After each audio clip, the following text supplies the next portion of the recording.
Olá, querido estudante, eu sou o professor Douglas Gomes e venho agora trazer para você uma aula a respeito de capacitores. Interessado neste assunto? Deixa já o seu joinha. Quer ver mais vídeos como esse? Se inscreve aqui no canal e ativa o sino das notificações para receber aviso quando tiver vídeo novo. Quer aprender física comigo num curso feito especialmente para você? Acesse meu site, professordouglasgomes.com. Agora vem comigo para a gente aprender mais essa. O que são capacitores? Você já deve ter passado, talvez, por alguma loja de eletrônica e ter visto capacitores por lá. Estes equipamentos aqui são capacitores. Mas para que eles servem? Capacitor é um componente eletrônico cuja função é receber cargas elétricas e, com isso, acumular energia elétrica. Douglas, mas a minha bateria não faz a mesma coisa? Calma, eu já vou te mostrar qual é a diferença entre uma bateria e um capacitor. Primeiramente, vamos ao capacitor. O capacitor recebe energia elétrica e acumula energia elétrica. Por não haver transformações de energia, este processo é bem rápido, tanto na carga quanto principalmente na descarga. Então, mas qual que é o grande problema? O capacitor acumula pouca energia. Para você conseguir um capacitor acumulando grandes quantidades de energia, isso ia fazer com que fosse necessário um capacitor de grandes dimensões. Agora, pelo fato de o processo ser rápido, gastar um pequeno intervalo de tempo, a potência que ele pode apresentar nos processos de carga e descarga é muito grande. Agora vamos ver o caso das baterias. Nas baterias recarregáveis, também vai haver acúmulo de energia e devolvimento de energia. Então, mas a diferença é que a bateria recarregável recebe energia elétrica, mas ela transforma esta energia elétrica em energia química na hora que está sendo carregada. E esta transformação é relativamente lenta, se comparado com o que acontece no capacitor, não tem transformação. Também você tem um processo reversível. Num sentido desta transformação de energia, ela recebe a energia, depois ela pode devolver. É o famoso processo de carga e de descarga. Diferença básica, né? Ela consegue acumular muito mais energia do que um capacitor. Uma bateria consegue carregar um capacitor várias vezes. Mas a diferença é que neste processo de armazenamento, de acúmulo de energia, o intervalo de tempo gasto é bem grande, por isso a potência é pequena. As transformações, por serem mais lentas, implicam uma potência energética menor no caso da bateria. Por essa razão, as câmeras fotográficas, quando querem fazer uso de um flash bem intenso, elas acabam por acumular primeiro a energia, transferindo a energia da bateria para um capacitor. Ela gasta um tempinho para fazer isso daí. Agora, na hora do processo de descarga, é bem intensa. Mas olha a vantagem, é rápido e potente. A câmera, na hora que vai soltar um flash, não precisa deixar o flash ligado por grandes intervalos de tempo. Então, essa é uma das aplicações mais famosas dos capacitores. Eles também são utilizados em sistemas de corrente alternada, onde um capacitor fica carregando e descarregando várias vezes, cerca de 20, 50, 60 vezes por segundo, dependendo do sistema em que ele é utilizado. E como é construído um capacitor? Ele é constituído por duas placas condutoras, também chamadas de armaduras do capacitor. E entre elas, nós vamos deixar um isolante, um material isolante, também conhecido como dielétrico. Aqui nós temos um fio condutor ligado a uma placa e um outro fio condutor ligado a outra placa. Estes fios estão aqui.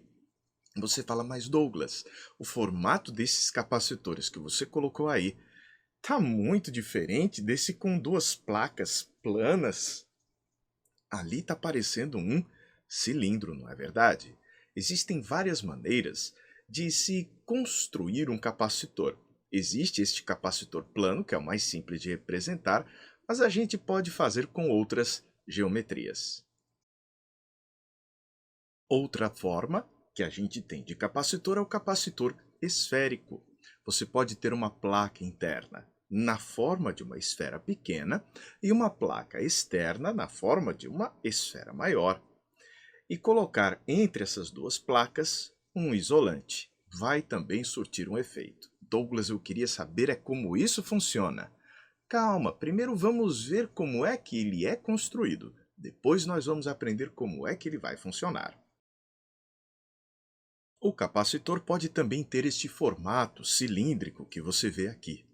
Você tem uma placa cilíndrica interna e uma placa cilíndrica externa, né? Você tem uma placa aqui, outra ali, ou armadura, se preferir. E entre estas duas armaduras, você vai ter o dielétrico, o isolante. Você puxa um fio para o terminal de uma placa e puxa o outro fio para o terminal da outra placa. Existe ainda uma outra estratégia que eu vou mostrar para você. Para diminuir o tamanho ocupado pelo capacitor, para que ele não fique com áreas muito grandes, uma saída é você fazer um capacitor enrolado feito rocambole. É o chamado capacitor tubular. Muitas vezes é o que você observa aqui nesses capacitores cilíndricos. Capacitores, muitas vezes, quando parecem ser cilíndricos, na verdade são feitas de várias pequenas placas, onde você coloca uma placa, um isolante, uma placa, um isolante.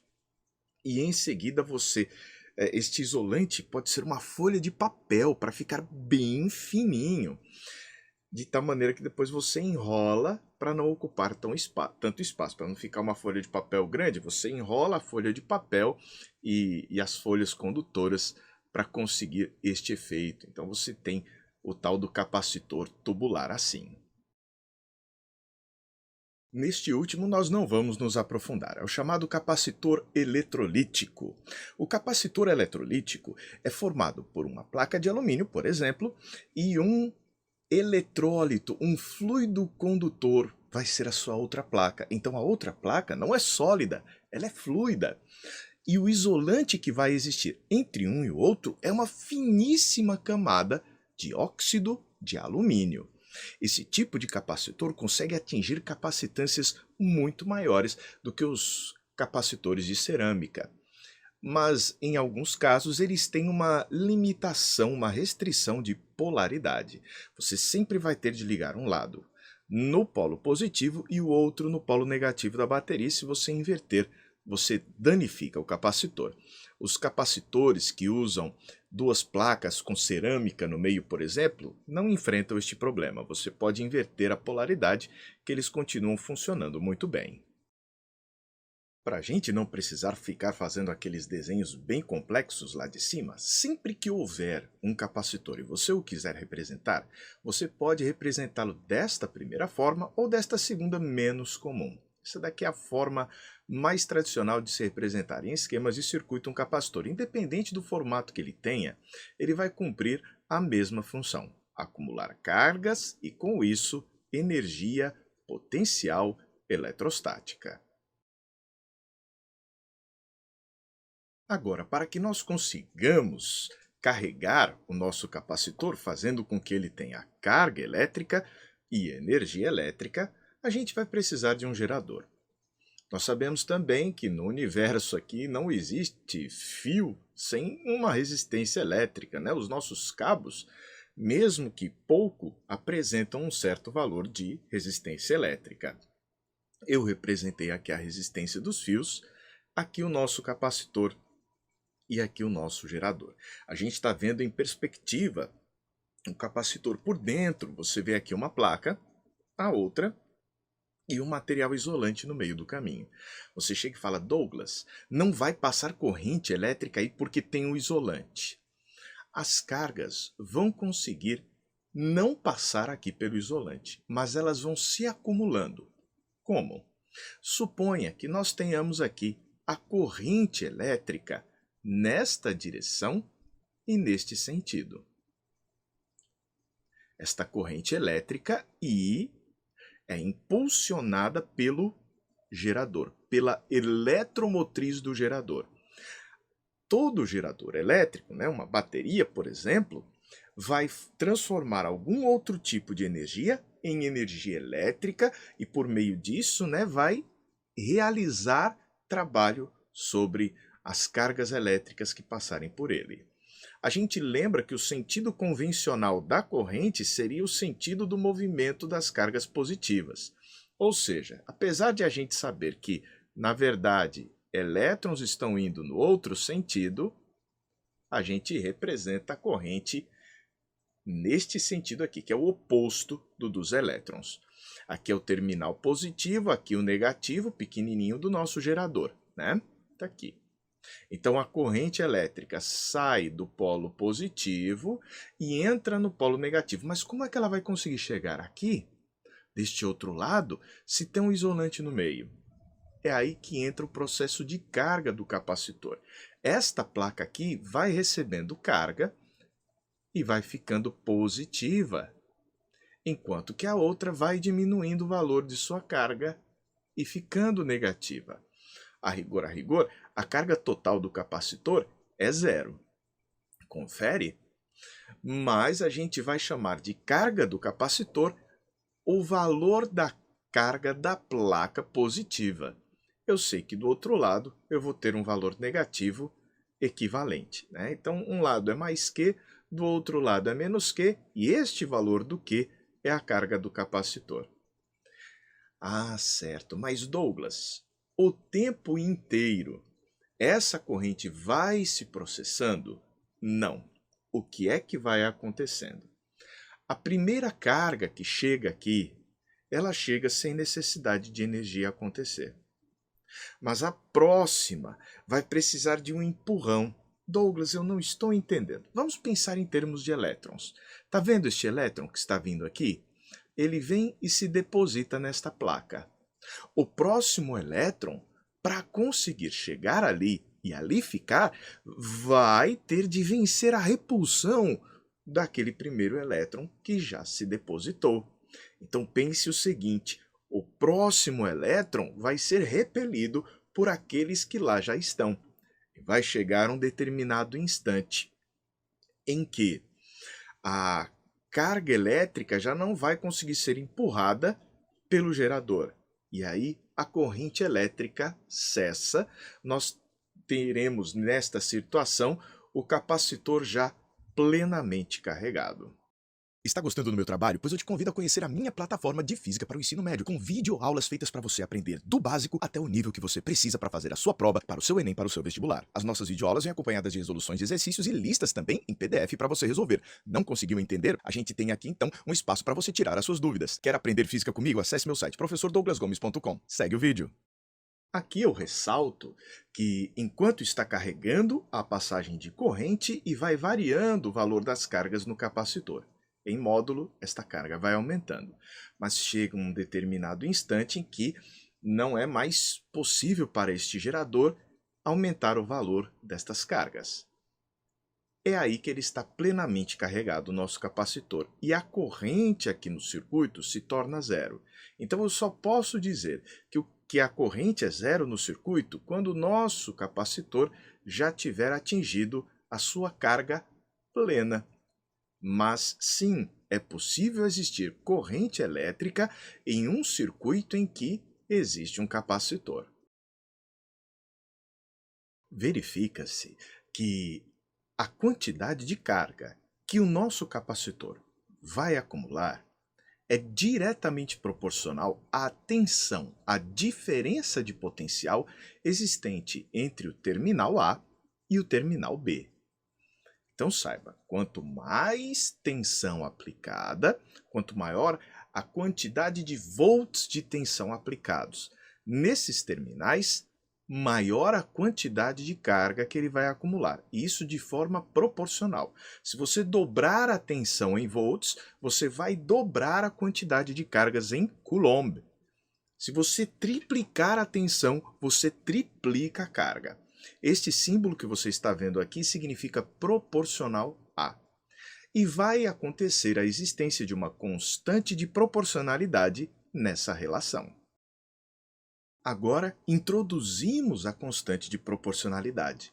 A quantidade de carga acumulada por um capacitor vai ser igual a essa constante C vezes a tensão, a DDP, em volts. Ah, certo. Agora, cuidado. esta capacitância do capacitor, quanto maior ela for, mais carga vai acumular para 1 volt. Entendeu? Então, maior a capacidade que ele vai ter de acumular carga por volt. Isso vai depender do quê? Do formato, se ele é plano, se é esférico, se é cilíndrico. Vai depender também do tamanho, se ele é estreito, se ele tem placas grandes, nós vamos falar disso também, e do material isolante que você coloca aqui. Dependendo do material isolante que você colocar aqui entre as duas placas, você vai ter uma capacitância maior ou menor. Então, cuidado. Você carregar mais ou descarregar um capacitor não altera a capacitância dele. A capacitância dele não tem relação nem com a quantidade de cargas dele, nem com a tensão que você aplicou no nosso capacitor. Então, cuidado. Mais uma vez, a capacitância não depende da carga que está sendo colocada nem da tensão. Estranho, né? Depende do que mesmo? Do formato, do tamanho e do material isolante. Então, quando você compra um capacitor, ele tem uma certa capacitância que é característica constante dele. Você vai colocar várias tensões nos terminais, você vai ver ele ganhar cargas diferentes, mas a capacitância, esta permanece a mesma, porque vai depender do formato, do tamanho e do material isolante que ele tem. Para pensarmos a respeito da unidade da capacitância, a gente ajusta a expressão. A quantidade de carga é C vezes U, então a capacitância é a quantidade de carga sobre a tensão aplicada. Então vai ser a quantidade de cargas em Coulomb dividido pela tensão em volt. Mas Coulomb dividido por volt nós vamos chamar carinhosamente de Farad, em homenagem a Faraday. Você já deve ter ouvido falar da lei de Faraday. Ele também trabalhou com linhas de campo elétrico, teve um trabalho bastante expressivo no contexto da eletricidade e do magnetismo. Então está aqui em homenagem a ele. Como é que a gente simboliza o Farad? Por uma letra F. Agora, cuidado! Um Farad é uma quantidade de capacitância muito grande. Em geral, a gente vai encontrar as capacitâncias na ordem de grandeza de 1 nanofarad, que seria 10 a menos 9 farad, ou ainda picofarad. 1 picofarad equivale a 10 a menos 12 farad. Então, as capacitâncias que a gente vai encontrar por aí vão ter esta ordem de grandeza. Douglas, eu quero um capacitor de 1 farad. Ele vai ser gigantesco e extremamente perigoso de manipular, de controlar. Então, em geral, você vai comprar seus capacitores, as capacitâncias vão vir na ordem de nanofarad, picofarad e até de microfarad. Esses aqui já seriam capacitores de maior capacitância, né? O microfarad é igual a 10 a menos 6 farad. Milifarad já é mais difícil, aí a capacitância já está ficando grande demais. Quando o nosso capacitor está carregado, se estabelece entre as placas um campo elétrico. Se o capacitor for plano, o campo elétrico é razoavelmente uniforme aqui nessa região mais central entre as placas. Nas extremidades vai perdendo esta uniformidade. Mas com boa aproximação nós vamos considerar uniforme aqui nesta região entre as placas e nulo na região externa às placas. Então é como se a gente aprisionasse o campo elétrico apenas entre as duas placas. Ele não vai ter influências externas neste caso. Depois, em um outro vídeo, eu mostro para você como é que se chega a essas conclusões, como se encontra o valor do campo elétrico nestas circunstâncias. E a intensidade do campo elétrico E vai ser igual a DDP, entre os pontos A e B, dividido pela distância. O campo elétrico uniforme tem esta propriedade. Mas por que é importante que você saiba avaliar o campo elétrico entre as placas? Você se lembra do fato de que aqui entre elas é colocado um material isolante? Mas cuidado, Vou te perguntar, o ar é isolante, não é? Mas volta e meia aparece uma descarga elétrica no ar, o famoso raio, que você vê na forma de relâmpago e ouve na forma de trovão. Isso quer dizer que os isolantes, eles não são isolantes perfeitos o tempo inteiro. Vai depender do campo elétrico na região onde eles se encontram. Se o campo elétrico for intenso demais, esse isolante pode permitir a passagem de corrente. E se isso acontecer, o nosso capacitor aqui, ele quebra, ele pode até estourar. Douglas, então eu vou ter limitações? Vai. Por isso que quando se compra um capacitor, ele vem com uma informação relativa à tensão máxima, à DDP máxima que ele é capaz de suportar, que vai corresponder ao campo máximo que ele suporta, sem permitir a passagem de corrente, né? Sem romper aquilo que nós chamamos de rigidez dielétrica. Assim, concluímos esse nosso primeiro encontro a respeito dos capacitores. Você aprendeu o que é um capacitor, como ele funciona. Nos próximos encontros, nós vamos ver aspectos mais técnicos ainda a respeito deste equipamento. Gostou? Deixe o seu joinha. Quer ver mais vídeos como esse? Se inscreve aqui no canal e ativa o sino das notificações para receber aviso quando tiver vídeo novo. Quer aprender física comigo no curso feito especialmente para você? Acesse meu site, professordouglasgomes.com. Um forte abraço e até a próxima. A gente se vê.